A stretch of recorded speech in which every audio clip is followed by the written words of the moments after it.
ప్రస్తుతం మరొక 2 రోజుల్లో బిగ్ బాస్ సీజన్ 9 కంప్లీట్ అవబోతుంది.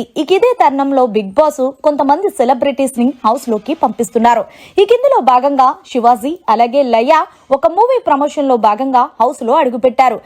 శివాజీని లయాని చూసి కేరింతలు కొట్టారు హౌస్ లో ఉన్న కంటెస్టెంట్స్. శివాజీ అయితే హౌస్ లో ఉన్న కంటెస్టెంట్స్ ని ఒక్కొక్కరు కూడా ఇమిటేట్ చేస్తున్నారనే చెప్పాలి.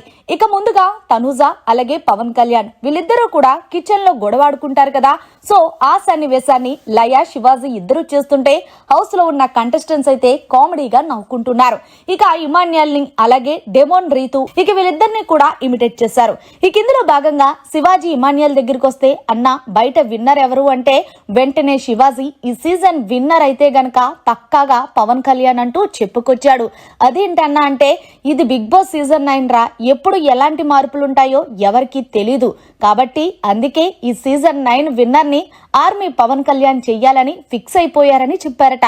మరి నిజానికి పవన్ కళ్యాణ్ ని విన్నర్ చేయడం అనేది కరెక్టా లేకపోతే తనూజాని విన్నర్ చేయడం కరెక్ట్ అంటారనేది కామెంట్ చేయండి. నిజానికి చెప్పాలి అంటే తనూజ ముందు నుంచి కూడా గేమ్స్ చాలా బాగా ఆడినప్పటికీ కూడా పవన్ కళ్యాణ్ అయితే గనక తను ఎక్కువగా అగ్రెసివ్ గా ఉండకుండా ఎక్కడ మాట్లాడాలి ఎక్కడ తగ్గాలి అనే దాని మీద ఉండటంతో ఆడియన్స్ కి బాగా కనెక్ట్ అయ్యాడు. తనుజ అయితే చిన్నదానికి పెద్దదానికి రాద్ధాంతం చేయడం వల్ల ఆమెకి మైనస్ గా మారింది. సో ఫైనల్ గా బిగ్ బాస్ హౌస్ లోకి వచ్చిన శివాజీ ఈ సీజన్ విన్నర్ పవన్ కళ్యాణ్ అంటూ ఇమాన్యుయల్ కి చెప్పడంపై మీ అభిప్రాయాన్ని కమెంట్ చేయండి. మరిన్ని లేటెస్ట్ లైవ్ అప్డేట్స్ కోసం చూస్తూనే ఉండండి మీడియా కార్నర్.